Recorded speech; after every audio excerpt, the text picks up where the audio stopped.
Messieurs, dames, bonjour. Je fais cette vidéo suite à l'attaque au couteau à Nantes.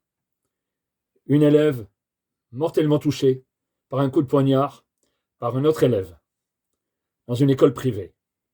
Donc je vais vous lire l'article. Attaque au couteau dans un lycée à Nantes. Il n'y a pas de garantie qu'un des jeunes blessés soit totalement tiré d'affaire, affirme Elisabeth Borne. Donc vous voyez là, donc sur la photo, donc tous les politiques réunis, bien sûr. Donc les ministres de l'Intérieur et de l'Éducation nationale, Bruno Retailleau et Elisabeth Borne, en compagnie de la maire de Nantes, Johanna Rolland, à Nantes, donc le 24 avril.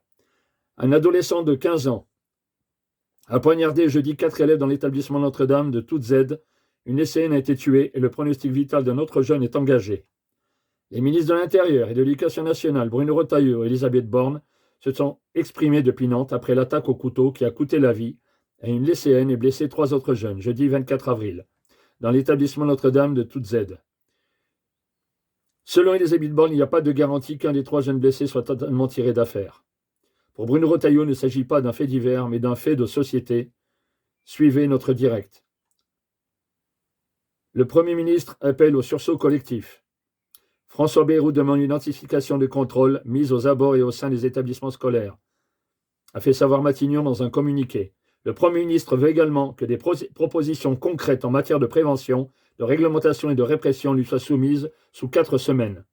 Plus tard, face à des journalistes à Paris, François Bayrou a affirmé que les portiques de sécurité à l'entrée des établissements scolaires étaient une piste qui n'excluait pas. Emmanuel Macron salue le courage des professeurs. De son côté, Emmanuel Macron a salué le courage des professeurs qui ont sans doute empêché d'autres drames. J'adresse mes pensées émues aux familles, aux lycéens et à toute la communauté éducative dont la nation partage le choc et la peine, a écrit le président. Le jeune a été maîtrisé par des enseignants. Selon les sources policières à France Info, l'élève s'en est d'abord pris à une élève au 2e étage de l'établissement. Il a ensuite poignardé 3 autres lycéens en redescendant, avant d'être maîtrisé par les enseignants. Il a assailli 2 salles de classe, précise un policier intervenu sur place. L'élève n'est pas considéré comme radicalisé. Il présente un profil dépressif, souligne une source proche de l'enquête en France Télévisions. À ce stade, le mineur est prostré et mutique, en garde à vue, ajoute une source policière. Une expertise psychiatrique doit être menée dans l'après-midi.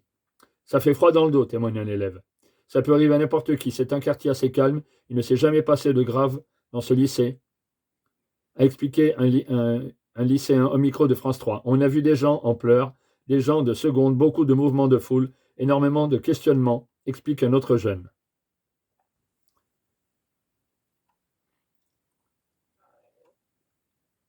Une lycéenne a été tuée et 3 autres lycéens ont été blessés à coups de couteau dans le collège privé de Notre-Dame de Toutes Aides.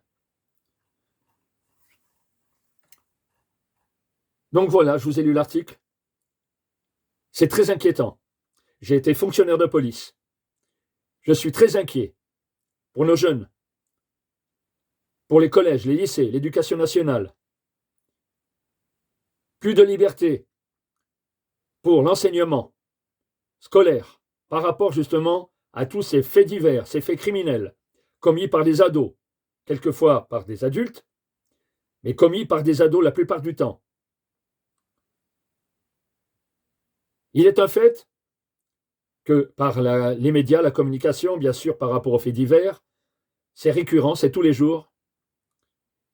Je me suis posé la question, est-ce que ça ne donnait pas des idées, justement, par la facilité de se procurer une arme, puisqu'un couteau, c'est une facilité.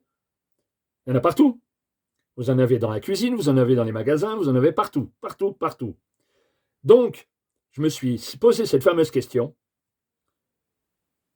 La facilité, l'écoute, les médias, les produits médiatiques récurrents, les vidéos, la violence au travers de la télévision, des communications médiatiques, et j'en passe. Dans la rue, bien sûr, les jeunes vivent cette violence au quotidien. Il suffit que l'environnement familial soit en déclin, que la famille soit dans la précarité, que l'adolescent soit peut-être des fois sous l'emprise de l'alcool ou de la drogue, ou souvent par les idéologies préconçues et reçues tout au long de son adolescence, par les médias, il s'éprend d'une idéologie d'une idée, des conflits dans le monde. Il veut s'en accaparer, étant en souffrance par rapport à justement le sentiment de se retrouver seul, de ne pas avoir des copains, des amis, de ne pas avoir de communication autour de lui. Donc il se replie sur des idéologies d'adolescent, avec bien sûr la folie meurtrière ou la folie qu'il peut s'en suivre, par rapport à son caractère, son état général, et voir bien sûr son milieu ambiant familial. J'ai remarqué que les adolescents sont en souffrance. La communication artificielle, les portables, les PC, enfin je veux dire l'informatique en général. Il a tendance à écarter la communication des adolescents les uns et des autres. Donc il y a une souffrance de sentiments, de manque de sentiments. Les rapports familiaux, souvent, qui sont la cause, je l'ai remarqué. Quand j'étais en police, j'ai pu analyser et observer. Bien sûr, je pense qu'il y a des psychologues, des psychiatres qui ont dû déterminer ces causes également, ces causes à effet. Là, dans les médias, c'est l'horreur. C'est inadmissible. Cette jeune fille qui n'avait rien demandé, qui venait pour avoir un enseignement, qui venait là pour acquérir une connaissance, qui certainement se satisfaisait en écoutant ses professeurs, en venant s'instruire. Elle était certainement heureuse de venir à l'école et d'avoir de l'enseignement. Aujourd'hui, elle n'est plus. Je pleure pour ses parents. Je suis inquiet, justement. Il faudrait que ça cesse, que ça ne recommence pas. Il y en a trop. C'est quotidien, quasiment quotidien. Par rapport aux fonctionnaires de police que j'ai été, je suis très inquiet, je vous le dis. Très inquiet de l'avenir, de notre adolescence, des adultes de demain qu'ils vont être, par rapport à tous ces faits divers, à cette violence accrue, sans cesse, toujours présente. J'ai entendu ces adolescents là dans ce fameux lycée, suite à cette action, suite à cette horreur, ce crime, en plus un assassinat, puisqu'il était prémédité, d'après ce que j'ai pu entendre par les médias. C'est l'horreur. Ces adolescents qui sont inquiets, qui le disaient au travers des médias. J'ai écouté, j'ai regardé donc l'information à la télévision, et j'ai été bien sûr voir les renseignements, tout ce que je pouvais avoir en information pour pouvoir vous faire cette vidéo. Je vous le dis, je pense à cette jeune fille. Je fais cette vidéo justement pour vous dire attention, soyez prudents. Attention pour vos enfants, vos ados. Attention à ce que vous lui faites écouter, ce que vous lui faites regarder dès le plus jeune âge. Je fais cette vidéo justement et je vous dis tout ça pour justement que ça ne recommence pas. Les adolescents entre eux, des tueries, des crimes, des coups de couteau, tués par des couteaux, des adolescents tombés sous les coups de couteau d'un autre adolescent. C'est récurrent. C'est inquiétant. Je pense à ces parents, à ces familles qui ont perdu leur enfant, tués par un autre adolescent. C'est le pire que puisse vivre une famille. Des amis, des frères, des sœurs, des tantes, des grands-mères, voire des grands-pères, toute une famille décimée pour cette société pleine de violence. Partout, sur la voie publique, dans les écoles, quelles qu'elles soient. Vous voyez là, j'ai été surpris. Une école privée, j'ai été très surpris. J'ai été en école privée, j'ai été en école laïque. J'ai vu les différences quand j'étais adolescent. C'était plus strict, c'était une autre époque, bien sûr. Mais aujourd'hui aussi, l'école privée, elle est censée être beaucoup plus stricte, avec une discipline un peu plus dure, puisque les parents payent. L'école laïque est gratuite, bien sûr, la gratuité de l'école laïque, à part les cantines, bien sûr, ou autres. Mais là, nous sommes dans une école privée. Aucun endroit, aucun site n'est à l'abri d'une horreur, d'un crime, d'un délit. Ne croyez pas que ça ne peut pas vous arriver. Donc soyez prudents avec vos enfants. Contrôlez ce qu'ils regardent, ce qu'ils écoutent. Contrôlez aussi, bien sûr, l'influence des autres dans la communication, les copains, les copines, là où ils peuvent aller. Attention! J'ai été fonctionnaire de police. J'ai pu voir certaines choses au niveau des adolescents. J'ai pu voir la drogue, le tabagisme, l'alcoolisme. Les adolescents de 13 à 18 ans, bien sûr, puisqu'après c'est la majorité. J'étais déçu de voir cette adolescence qui, depuis le début des années 90, ne cesse justement d'avoir des problèmes de morale, de communication, d'affection, et également d'aller vers l'autre. C'est inquiétant. Tous ces crimes commis par des ados, des assassinats, donc prémédités, c'est encore plus inquiétant, d'autant plus inquiétant. Et en plus, donner des avis ou des informations sur Internet, sur les réseaux sociaux, avant d'agir. Préméditation exacerbée, c'est très inquiétant. Pour qu'on prenne considération de, justement, ce manque d'affectivité, ce manque de reconnaissance au travers de nos sociétés, ils en souffrent. Il y a eu également, bien sûr, il ne faut pas l'oublier, la pandémie, qui a peut-être détruit certains esprits dans les ados. Le fait d'être confinés, de ne pas sortir, pour certains, ils ont mal vécu. Pour certains, il devrait y avoir des suivis de psychologie.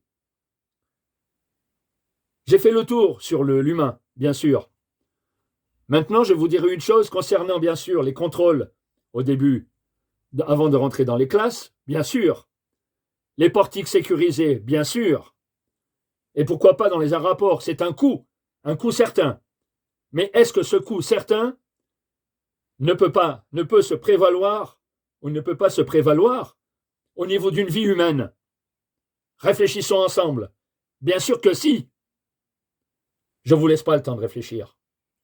Une vie humaine n'a pas de prix, surtout quand c'est un adolescent. Il a toute une vie derrière lui et devant lui. Selon l'âge qu'il a, il a tout un avenir, un futur, pouvoir fonder une famille, pour avoir une situation, avoir une vie. Se réjouir de la vie qu'il peut avoir par rapport à ce qu'il va donner. Là, une jeune fille, décédée, la souffrance qu'elle a pu avoir,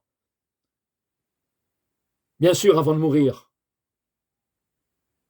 Des coups de couteau, croyez-moi, c'est pas une mort rapide. Je vous le dis, j'ai été attaqué au couteau sur un métier que j'ai fait. J'ai vu ce que c'est. C'était en 2017, dans un site public. Je m'en suis sorti, bien sûr. Je ne suis pas là pour me vanter de cette attaque. Mais j'en ai marre. J'ai été victime également, bien sûr. Je suis toujours en procédure, bien sûr. C'était pas un terroriste, c'était pas un adolescent, c'était pas quelqu'un qui m'en voulait. C'est quelqu'un qui sortait d'un hôpital psychiatrique. J'ai pas vu arriver, j'ai pas vu le couteau. Et la personne avec qui je me trouvais a été blessée au ventre.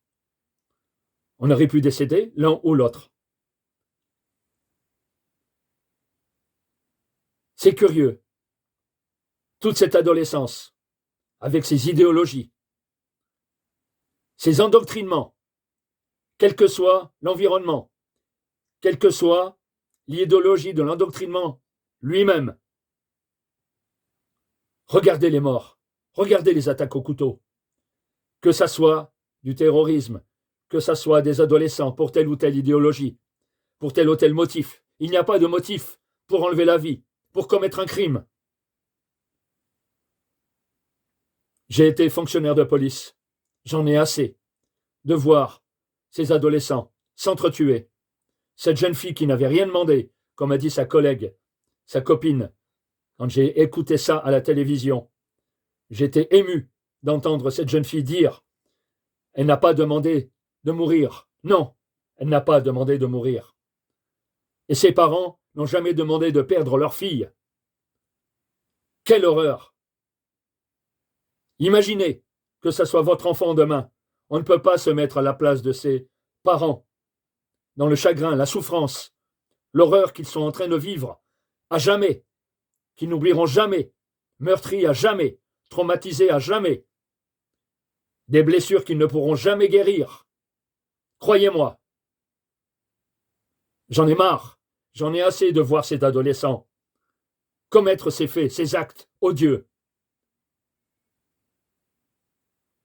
Je pleure pour cette jeune fille, je pleure pour cette famille.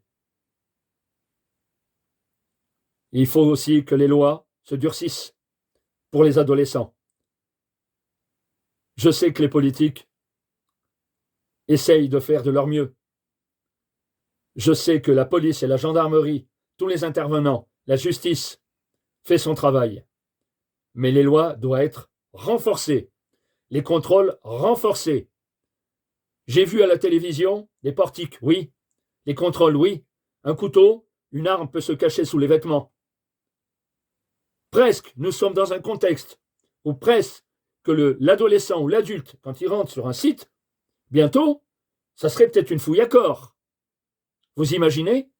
Mais dans l'intérêt de la fouille à corps, vous avez bien sûr des portiques, comme dans les aéroports, avec des scans, qui permettent de voir sur un individu s'il y a une arme. Va-t-on en arriver là pour empêcher tous ces actes criminels entre adolescents? J'espère que non. Et j'espère qu'une chose, c'est que tous ces crimes entre adolescents ou sur adolescents, ça me nuise ou s'arrête définitivement. Je pense à cette jeune fille. C'est odieux, c'est l'horreur. Je ne m'imagine pas du tout la souffrance que peut avoir cette famille, ses parents. Je vous remercie de m'avoir écouté. Faisons en sorte tous de nous méfier autour de nous dans notre environnement, pour nos enfants, nos petits-enfants, et dans la rue, quand nous circulons et tout, d'être vigilants. Sur tout fait ou acte curieux, bizarre, anormaux, prévenez, communiquez à la police ou à la gendarmerie. Prévenez tout ce que vous pouvez voir d'anormal ou de ressentir. Vous pourriez prévenir justement un risque d'attentat ou des actes comme celui-ci, des actes criminels sur la voie publique. Je vous remercie de m'avoir écouté. Je reste ému.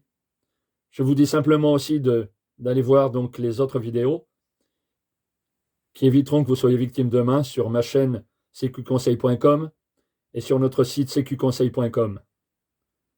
Merci.